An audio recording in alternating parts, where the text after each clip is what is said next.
সুপ্রিয় চাকরি প্রত্যাশী, চলুন দেখে নেই এখান থেকে অনেক গুরুত্বপূর্ণ কিছু তথ্য।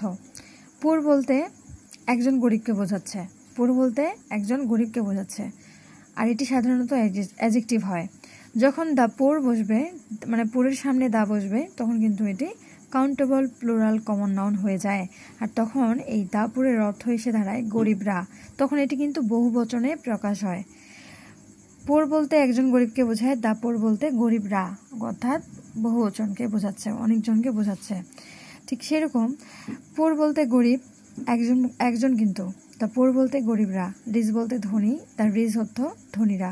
ব্লাইন্ড বলতে একজন অন্ধকে বোঝাচ্ছে, দ্য ব্লাইন্ড বলতে অন্ধরা। ওয়াইজ বলতে একজন জ্ঞানী, আর দ্য ওয়াইজ বলতে জ্ঞানীরা। পায়াস বলতে একজন ধার্মিককে বোঝায়, দ্য পায়াস বলতে ধার্মিকরা। নোট, এখানে যেমন দেখলাম আমরা তা যুক্ত সকল অ্যাডজেক্টিভ ওয়ার্ডগুলোর সাথে ভার্ব প্লুরাল হয়, অর্থাৎ আর হবে। এখানে কিন্তু যেগুলো আছে the poor, the rich, the blind, the wise, the pious, এগুলোর সাথে কিন্তু কখনোই ভার্ব সিঙ্গুলার হবে না, ভার্বটি কি হবে? প্লুরাল হবে। যেমন এখানে আর নিয়েছি আমি, একটু পরেই আমি বিষয়টা ক্লিয়ার করতেছি। যেমন দ্য পোর, এখানে শূন্যস্থানের মধ্যে ফিল ইন দ্য গ্যাপের মধ্যে এখানে দুইটা আছে, দুইটার মধ্যে কোনটা সঠিক হবে? এখানে আর বসবে না ইজ বসবে? তাহলে দা পুর বলতে আমরা কি বুঝলাম? বহুবচনকে বুঝলাম। বহুবচন মানে কি? অবশ্যই আর বসবে, যখন কিন্তু আর ইজ বসবে না। এজন্য the poor are not always unhappy.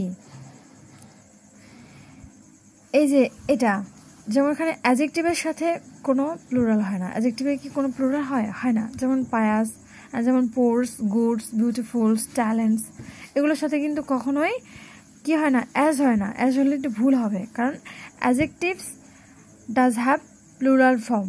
অ্যাডজেক্টিভের নিজস্ব কোনো প্লুরাল ফর্ম নেই। Thanks for watching.